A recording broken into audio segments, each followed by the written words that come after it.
আচ্ছা, এই প্রদোষ মিত্তির মশাই কি? আসুন, ভেতরে আসুন। আপনি বসুন।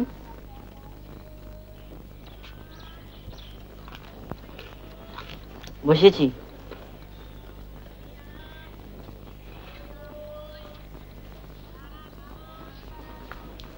বসতে হবে। হ্যাঁ, 3.5 মিনিট।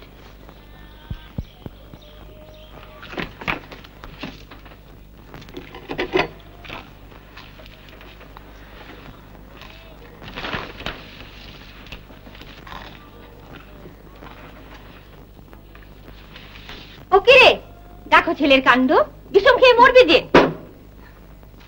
দেখলে অর্ধেক দুধ ফেলে গেল, লেবুর রসটাও খেলো না। ফেলুর মক্কেল মানে তো ওরও মক্কেল কি না? কোনো মানে হয়? এখনই হিল্লি দিল্লি কোথায় দৌড়তে হবে? বংশটা যে ডান পিঠের, কি করবে বলো? আহা, তুমি আবার কোন ডান পিঠে ছিলে শুনি?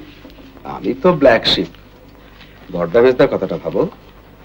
শেয়ালের গর্তে হাত ঢুকিয়ে শেয়াল ছানা বার করে আনতেন মেজদা। তখন ওর বয়স 10। তার ছেলে ফেলু। ফেলুর কথা তো বলছি না, ও পেশাও তো বেছে নিয়েছে ওই রকম। কিন্তু আমার ছেলের তো পড়াশোনা আছে, স্কুল আছে। ফেলুর মতো মাস্টার আছে কি সেই স্কুলে?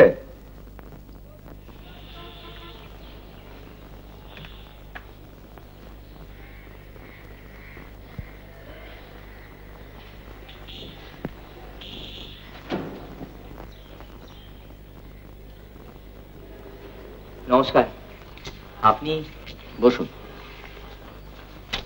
আমার নাম সুদীপ ধর। আমার একটা এই বইয়ের দোকান আছে কলেজ স্ট্রিটে। শ্যামপুকুরের কৈলাস চৌধুরী, উনি আমার খদ্দের। ওর কাছে আপনার অনেক সুখ্যাতি শুনেছি। না থাক। কি ব্যাপার বলুন? ব্যাপার এইটি আপনার চোখে পড়েছে কি? হ্যাঁ, পড়েছে বই কি। তাই মুকুল ধর কি আপনার? আগে আমার ছেলে, ছোট ছেলে। এই তো এখন বিখ্যাত ব্যক্তি। এসব যা বলছে সে কি সত্যি? সত্যি কেউ পূর্বজন্মের কথা মনে পড়ে? আমরা তো অত বুঝি না, তবে ডক্টর হাজরা। ডক্টর হাজরা মানে ডক্টর হেমাঙ্গ হাজরা, প্যারাসাইকোলজিস্ট, যিনি সম্প্রতি কানাডা থেকে ফিরলেন। হ্যাঁ, ওনার সঙ্গেও আমার দোকানই আলাপ। এতে রাজস্থানে যাওয়ার কথা বলেছে। চলে গেছে? চলে গেছে গতকাল সকালে তুফান এক্সপ্রেসে। একদিন দিল্লিতে হল্ট করবেন, করে রাজস্থান চলে যাবেন। তোরা কি যোধপুরের দিকে গেছেন? হ্যাঁ, ঠিক ধরেছেন আপনি। যোধপুর হয় স্বাভাবিক, বালি আর কেল্লা দুটোর কথাই যখন বলেছে তখন পশ্চিম রাজস্থানের কথাই মনে হয়। হ্যাঁ, হাজরা মশাইও আপনার ওই এক কথাই বললেন যে জন্মান্তর নিয়ে রিসার্চ করছি, ওকে দিন না আমার সঙ্গে।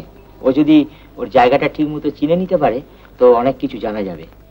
আচ্ছা, আপনার তো বইয়ের ব্যবসা, আপনার বাড়িতে রাজস্থানের ছবির বই নেই? মানে কখনো ছিল না? এমন তো হতে পারে যে ছেলেটি ওই ছবির বই দেখে ছবিগুলো মন থেকে আঁকছে আর পূর্বজন্মের কথাটা বানিয়ে বলেছে। বাচ্চাদের মাথায় অনেক সময় অনেক উদ্ভট খেয়াল চাপে, জানেন তো? সবই তো বুঝলাম, কিন্তু মাঝরাত্রিরে উঠে ছবি আঁকা। মাঝরাত্রিরে? রাত 2, 2:30, 3টে, আর আপনার এই শীতের রাত্রিরে। আর ধরুন এই যে ডক্টর হাজরা, একে তো মুকুল চেনেই না, কিন্তু ভদ্রলোক যেই বললেন যে সোনার কেল্লা দেখাবো, উনি এক কথায় যেতে রাজি হয়ে গেল। যে ছেলে বাপ মাকে ছেড়ে একদিনের জন্য কোথাও যায় না, সে তাদের দিকে ফিরেই চাইলে না। সত্যি বলতে কি, এই কমাস ধরে ওকে যেন আমরা চিনতেই পাচ্ছি না। আগে এরকম ছিল না, জানেন? দিব্যি হাসি খুশি ফুর্তি করছে, খেলাধুলো করছে। আপনার ছেলে বদলে গেছে, এটাই কি আপনার সমস্যা? কারণ সেটা আগে না, থামুটেই না। সমস্যা, সে এমন সমস্যা যে কাল সারা রাত্রির চোখের পাতা এক করতে পারিনি। সেটা কি গুপ্তধন সংক্রান্ত? হ্যাঁ, আপনি ঠিকই ধরেছেন। আর ওটাই কাগজে দিয়ে এই সর্বনাশটা হয়েছে। তা আপনার ছেলে তো গুপ্তধনের কথা বলেছে তো? আগে দামি পাথর টাথরের কথা বলেছে, আর জানেন এই নিজের বাড়িতে ছিল বলেই বলেছে। অথচ ও নিজে যেসব ছবি আঁকে সেগুলো তো সাধারণ বাড়ি বলেই মনে হয়। বেশ।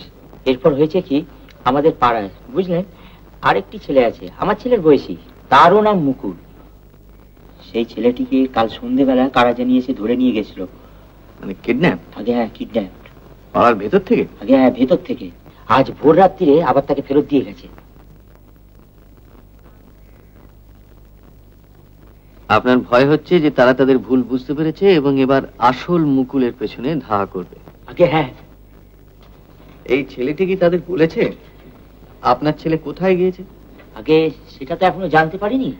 ছেলে তো আপনার বেহুশ, অজ্ঞান অবস্থায় তাকে রাস্তার ধারে ফেলে দিয়ে গেছিল।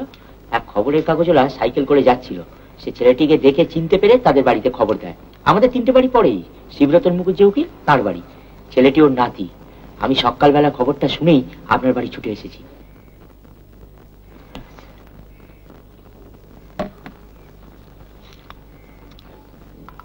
আমি জানি আমার পক্ষে আপনার কাছে আসাটা একটা ধৃষ্টতা।